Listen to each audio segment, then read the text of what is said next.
ശബരിമലയിൽ നിന്ന് കട്ടിളപ്പാളികളും സ്വർണ്ണപ്പാളികളും കടത്തിയത് അറിഞ്ഞില്ലെന്ന മുൻ ദേവസ്വം ബോർഡ് പ്രസിഡന്റ് എ പത്മകുമാറിന്റെ വാദം പൊളിയുകയാണ്. കട്ടിളപ്പാളികൾ കൊണ്ടുപോകാൻ അനുമതി നൽകിയ ഉത്തരവിൽ ദേവസ്വം സെക്രട്ടറിയാണ് ഒപ്പുവെച്ചിരിക്കുന്നത്.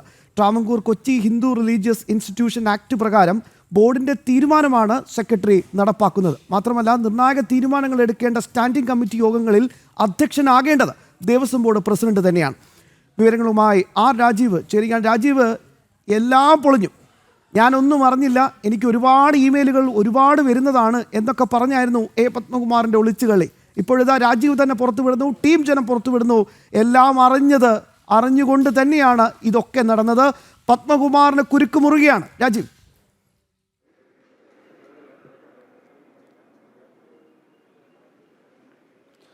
ശ്യാം, അത് തന്നെയാണ് നമ്മൾ ഇതുവരെ ചോദിച്ചുകൊണ്ടിരുന്നത്. ചില ഉദ്യോഗസ്ഥർ മാത്രം വിചാരിച്ചാൽ ശബരിമലയിൽ ഇത്തരമൊരു വെട്ടിപ്പ് നടക്കുമോ? ശബരിമലയിൽ ഭഗവാന്റെ സ്വർണം ഇങ്ങനെ ചെന്നൈയിലേക്കും മറ്റ് സംസ്ഥാനങ്ങളിലേക്കുമൊക്കെ കൊണ്ടുപോകാൻ ചില ഉദ്യോഗസ്ഥർ മാത്രം വിചാരിച്ചാൽ നടക്കുമോ എന്ന ചോദ്യമായിരുന്നു നമ്മൾ ഇതുവരെ ഉന്നയിച്ചുകൊണ്ടിരുന്നത്. ഈ ചോദ്യം മുൻ തിരുവിതാംകൂർ ദേവസ്വം ബോർഡ് പ്രസിഡന്റായിരുന്ന പത്മകുമാറിനോട് ചോദിച്ചിരുന്നു. 2019 പത്മകുമാറിൻ്റെ കാലത്താണ് ഈ രീതിയിൽ സ്വർണ്ണപ്പാളികളും കട്ടിളപ്പാളികളും ഒക്കെ യഥേഷ്ടം ഉണ്ണികൃഷ്ണൻ പോറ്റി എന്ന ഒരു സ്വകാര്യ വ്യക്തി മറ്റ് സംസ്ഥാനങ്ങളിലേക്ക് കൊണ്ടുപോയിക്കൊണ്ടിരിക്കുന്നത്, മറ്റ് ആളുകളുടെ വീട്ടിൽ കൊണ്ടുവന്ന് പൂജ ചെയ്തുകൊണ്ടിരിക്കുന്നത്, ഭക്തരുടെ വിശ്വാസത്തെ ഇങ്ങനെ വിറ്റുകൊണ്ടിരുന്നത്. ഇതിനൊക്കെ കൂട്ടുനിന്നത് തിരുവിതാംകൂർ ദേവസ്വം ബോർഡിലെ ചില ഉദ്യോഗസ്ഥരാണ്, ഉദ്യോഗസ്ഥരുടെ വീഴ്ചയാണെന്നായിരുന്നു ഇതുവരെ തിരുവിതാംകൂർ ദേവസ്വം ബോർഡിൻ്റെ അന്നത്തെ പ്രസിഡന്റായിരുന്ന പത്മകുമാർ പറഞ്ഞതെങ്കിൽ ആ വാദങ്ങൾ പൂർണ്ണമായും തള്ളുകയാണ്, പൊളിയുകയാണ്. ഈ രേഖയിലൂടെ കൃത്യമായി ദേവസ്വം ബോർഡുകൾ രൂപീകരിച്ചുകൊണ്ടുള്ള ആക്ടിൽ വളരെ കൃത്യമായി തന്നെ പറഞ്ഞിരിക്കുന്നത് അനുസരിച്ചാണെങ്കിൽ ദേവസ്വം ബോർഡ് പ്രസിഡന്റിന് എന്തൊക്കെ അവകാശങ്ങളുണ്ട്, എന്തൊക്കെ അധികാരങ്ങളുണ്ട് എന്ന് പറയുന്നുണ്ട്.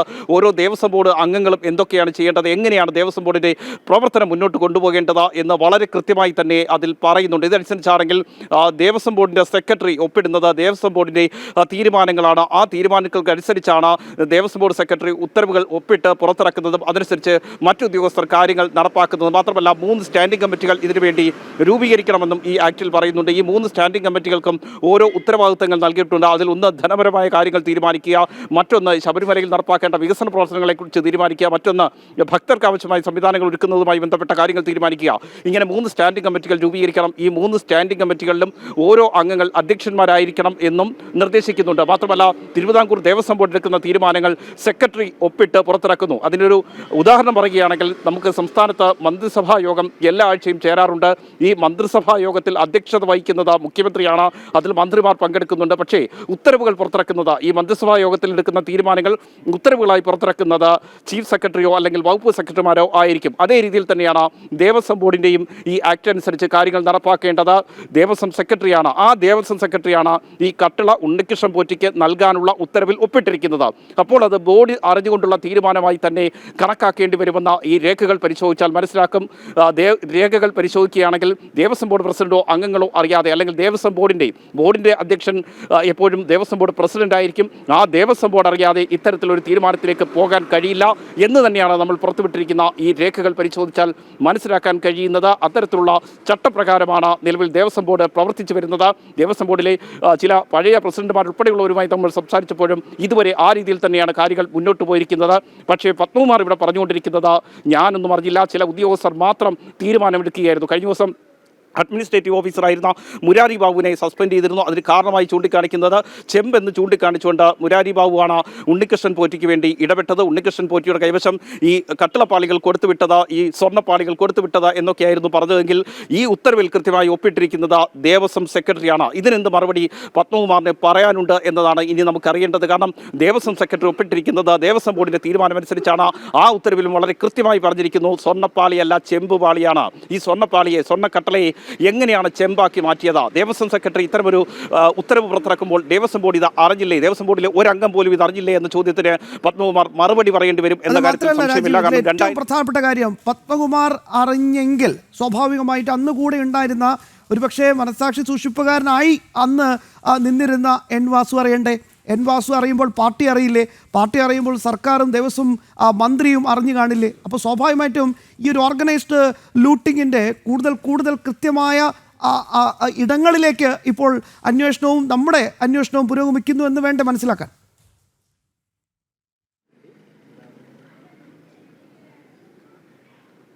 ശാം, അത് തന്നെയാണ് ഏറ്റവും പ്രധാനപ്പെട്ട ഒരു വിഷയം. കാര്യം ഉണ്ണികൃഷ്ണൻ പോറ്റിയെ അറിയില്ല എന്ന് പറഞ്ഞുകൊണ്ടിരുന്നവരുടെയൊക്കെ ഒപ്പം ഉണ്ണികൃഷ്ണൻ പോറ്റി എത്തിയതിൻ്റെ രേഖകളും ചിത്രങ്ങളും ഒക്കെ ഓരോ ദിവസവും ഇങ്ങനെ പുറത്തു വന്നുകൊണ്ടിരിക്കുകയാണ്. പഴയ ദേവസ്വം മന്ത്രി കടകംപള്ളി സുരേന്ദ്രനും ഉണ്ണികൃഷ്ണൻ പോറ്റിയും തമ്മിലുള്ള അടുത്ത ബന്ധം തെളിയിക്കുന്ന ചിത്രങ്ങൾ കഴിഞ്ഞ ദിവസം പുറത്തു വന്നിരുന്നു. മാത്രമല്ല, നേരത്തെ വാസവൻ പറഞ്ഞിരുന്നത് തനിക്ക് ഉണ്ണികൃഷ്ണൻ പോറ്റിയെ കേട്ടുകേൾവി മാത്രമാണുള്ളത്, അല്ലാതെ തനിക്ക് ഒരു അറിവുമില്ല എന്ന് പറഞ്ഞിട്ട് അദ്ദേഹവുമായിട്ടുള്ള അടുത്ത ബന്ധമുള്ള ചിത്രങ്ങൾ പുറത്തു വന്നിരിക്കുന്നു. ഈ രീതിയിൽ ഓരോ ദിവസവും ഓരോ തെളിവുകൾ ഇങ്ങനെ പുറത്തു വന്നുകൊണ്ടിരിക്കുകയാണ്. പത്മകുമാറിൽ മാത്രമായി ഇത് ഒതുങ്ങുമോ എന്നതാണ് ഏറ്റവും പ്രധാനപ്പെട്ട ഒരു ചോദ്യം. ഇതുവരെ പറഞ്ഞുകൊണ്ടിരുന്നത് ദേവസ്വം ബോർഡിലെ ചില ഉദ്യോഗസ്ഥരാണ് ഇത്തരത്തിലൊരു തീരുമാനമെടുത്തത്, ഈ കട്ടളപ്പാളിയൊക്കെ കൊടുത്തുവിടുകയായിരുന്നു എന്ന് പറയുമ്പോൾ ഇപ്പോൾ ചോദിക്കുന്നത് പത്മകുമാർ പഴയ ദേവസ്വം ബോർഡ് പ്രസിഡന്റിൽ മാത്രമായി ഇത് ഒതുങ്ങുമോ എന്നാണ്. മുൻ ദേവസ്വം മന്ത്രി കടകംപള്ളി സുരേന്ദ്രൻ ഉൾപ്പെടെയുള്ളവർ മറുപടി വിടേണ്ട അവസ്ഥയിലേക്ക് ഈ കാര്യങ്ങൾ എത്തുകയാണ്. കാരണം ദേവസ്വം ബോർഡിന്റെ ഒരു തീരുമാനം ദേവസ്വം മന്ത്രി അറിയാതെ നടക്കില്ല. മാത്രമല്ല, ശബരിമലയിൽ ഏറ്റവും പ്രധാനപ്പെട്ട ഒരു തീരുമാനമാണ് കൈക്കൊണ്ടിരിക്കുന്നത്. ശബരിമലയിലെ ഏറ്റവും സുപ്രധാനമായ കട്ടളപ്പാളിയും അതുപോലെ തന്നെ ദ്വാരപാലക ശില്പങ്ങളിലെ സ്വർണ്ണപ്പാളിയുമൊക്കെയാണ് കൊടുത്തുവിട്ടിരിക്കുന്നത്. 1.5 കിലോയ്ക്കടുത്ത് സ്വർണ്ണം കുറവുണ്ട് എന്ന് ഇപ്പോൾ ഹൈക്കോടതി പോലും നിരീക്ഷിക്കുന്ന സാഹചര്യത്തിൽ ഈ 1.5 കിലോയുടെ കുറവ് മാത്രമാണോ ഉണ്ടായിരിക്കുന്നത് എന്നതാണ് ഇപ്പോൾ ഉയരുന്ന ഏറ്റവും പ്രധാനപ്പെട്ട മറ്റൊരു ചോദ്യം.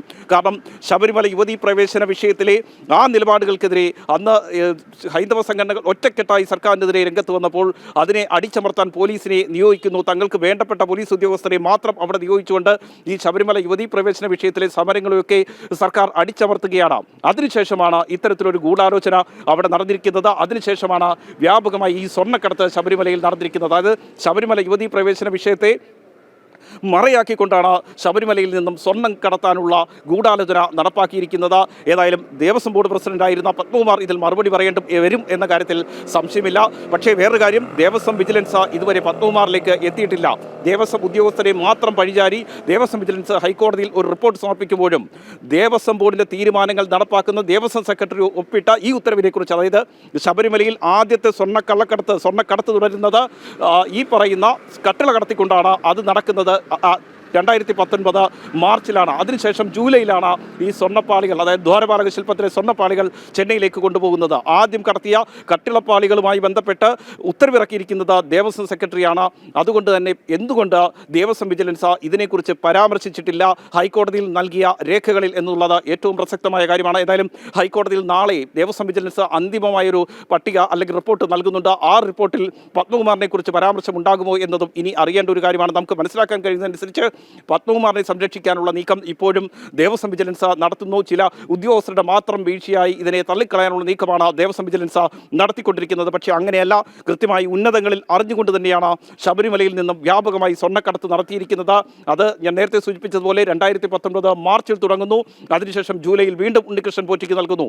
ആദ്യം കട്ടളപ്പാളികൾ ഉണ്ണികൃഷ്ണൻ പോറ്റിക്ക് നൽകുന്നു. അതിനുശേഷമാണ് 2019 ജൂലൈയിൽ ദ്വാരപാലക ശില്പങ്ങളിലെ സ്വർണ്ണപ്പാളികൾ കൂടി ഉണ്ണികൃഷ്ണൻ പോറ്റിയുടെ കൈവശം നൽകുന്നത്. ഇതിനുശേഷം കട്ടളപ്പാളികൾ നമുക്കറിയാം ചെന്നൈയിൽ നടൻ ജയറാം ഉൾപ്പെടെയുള്ളവർ വീടുകളിലേക്ക് എത്തിക്കുന്നു. അവിടെ യഥേഷ്ടം പൂജ ചെയ്യാനുള്ള സൗകര്യമൊരുക്കുന്നു. ബാംഗ്ലൂരിലേക്ക് എത്തിക്കുന്നു, അവിടെയും പൂജ ചെയ്യാനുള്ള സൗകര്യമൊരുക്കുന്നു. ആന്ധ്ര ഉൾപ്പെടെയുള്ള സംസ്ഥാനങ്ങളിലേക്ക് എത്തിക്കുന്നു. ഈ രീതിയിൽ ഒരു സ്വകാര്യ വ്യക്തിക്ക്, അതായത് തിരുവിതാംകൂർ ദേവസ്വം ബോർഡുമായി ഒരു ബന്ധവുമില്ലാത്ത ഒരു വ്യക്തിക്ക് യഥേഷ്ടം ഇങ്ങനെ ഈ കട്ടളപ്പാളികളും ഭഗവാന്റെ കട്ടളപ്പാളികളും അതുപോലെ തന്നെ സ്വർണ്ണപ്പാളികളും ഒക്കെ കൈകാര്യം ചെയ്യാനുള്ള അവസരമാണ് നിലവിൽ ദേവസ്വം ബോർഡ് ഒരുക്കി നൽകിയത്. അതിന് എല്ലാ പിന്തുണയും തിരുവിതാംകൂർ ദേവസ്വം ബോർഡിൻ്റെ ഭാഗത്തു നിന്നും പ്രസിഡന്റിൻ്റെയും അന്ന് അംഗങ്ങളായിരുന്നവരുടെയും ഭാഗത്തു നിന്ന് ഉണ്ടായി എന്ന് തെളിയിക്കുന്നതാണ് ഈ രേഖകൾ. ഏതായാലും ഹൈക്കോടതി ഈ വിഷയം കൃത്യമായി പരിശോധിക്കുകയാണെങ്കിൽ ഇവരെല്ലാം മറുപടി പറയേണ്ട സാഹചര്യം ഉണ്ടാകും. ഒറ്റ ചോദ്യം അവസാനമായി നമുക്ക് ഇങ്ങനെ വിലയിരുത്താം. വീണ് കിട്ടിയ ഒരു സുപ്രീം കോടതി വിധി അത് ഈ കള്ളക്കടത്തിന് പുകമറയാക്കി മാറ്റുന്നതിൽ കൃത്യമായി തന്നെ ആസൂത്രിതമായ നീക്കമുണ്ടായിരുന്നു. അത് ഒരു പരിധിവരെ വിജയിപ്പിക്കാനും സാധിച്ചു എന്ന് വേണം മനസ്സിലാക്കാൻ. സന്നിധാനത്ത് പോലീസിൻ്റെയും ദേവസ്വം ബോർഡിൻ്റെയും പിടി കൂടുതൽ ശക്തമാക്കി, സന്നദ്ധ സംഘടനകളെയൊക്കെ അവിടുന്ന് താഴെ ഇറക്കി, ഉചിതമായ എല്ലാ സന്നാഹങ്ങളും ഒരുക്കി, അങ്ങനെ ഇതങ്ങ് നടത്തി. ഒറ്റ വാക്കിൽ അങ്ങനെ പറയാം അല്ലേ?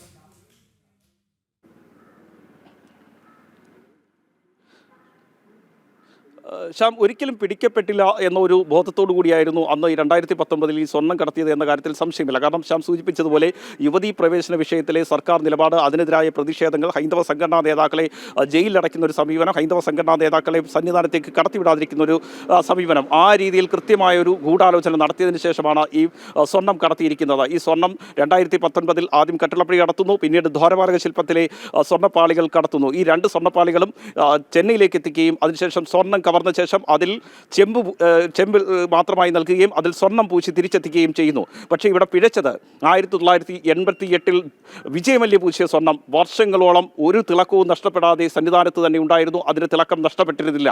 പിന്നീട് തിളക്കം നഷ്ടപ്പെട്ടു. അതിന് അറ്റകുറ്റപ്പണി വേണമെന്ന് ചൂണ്ടിക്കാണിച്ചുകൊണ്ടാണ് കൃത്രിമമായി രേഖകൾ ഉണ്ടാക്കിക്കൊണ്ട് ഒരു ഉത്തരവിൻ്റെ മറവിൽ ഈ സ്വർണ്ണപ്പാളികൾ മാറ്റിവെച്ചുകൊണ്ട് ചെമ്പ് തകിടുകളും ചെമ്പ് പാളികളും ഇവിടെ നിന്ന് കടത്തുന്നത്. അത് ചെന്നൈയിലേക്ക് എത്തിക്കുന്നു. അതിനുശേഷം അതിൽ സ്വർണം പൂശി തിരികെ എത്തിക്കുന്നു. ആർക്കും സംശയം തോന്നാത്ത രീതിയിൽ പിന്നീട് കൊറോണയുടെ സമയമായിരുന്നു എന്ന് നമുക്കറിയാം.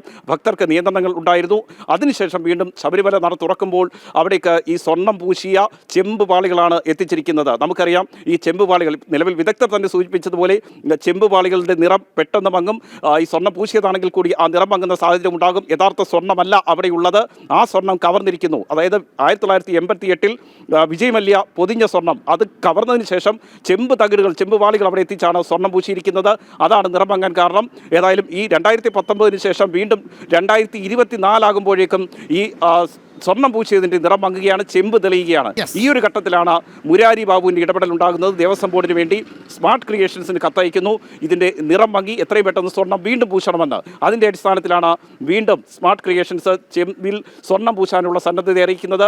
അതേ ഉണ്ണികൃഷ്ണൻ പോറ്റിയുടെ കയ്യിൽ വീണ്ടും ആ ഗൂഢാലോചന നടത്തുകയാണ്. ഉണ്ണികൃഷ്ണൻ പോറ്റിയുടെ കയ്യിൽ തന്നെ വീണ്ടും 2025 കൊടുത്തുവിടുന്നു. അത് ഹൈക്കോടതിയെ പോലും അറിയിക്കാതെ, ഹൈക്കോടതി ചോദിച്ച ചോദ്യങ്ങൾ വളരെ പ്രസക്തം തന്നെയാണ്. ഹൈക്കോടതിയിൽ ഒരു റിപ്പോർട്ട് പോലും നൽകാതെ ആ ചെമ്പ് വീണ്ടും കൊടുത്തുവിടുകയാണ്. ആ കൊടുത്തുവിട്ടതിന് ശേഷം വളരെ രഹസ്യമായി തിരിച്ചെത്തിക്കാനുള്ള നീക്കമായിരുന്നു നടന്നതെങ്കിൽ ജനൻ TV വാർത്ത പുറത്തുവിട്ടതോടെ അത് പൊളിയുകയാണ്. അവിടെയാണ് ദേവസ്വം സ്പെഷ്യൽ കമ്മീഷണർ ഹൈക്കോടതിയിൽ റിപ്പോർട്ട് സമർപ്പിക്കുന്നു.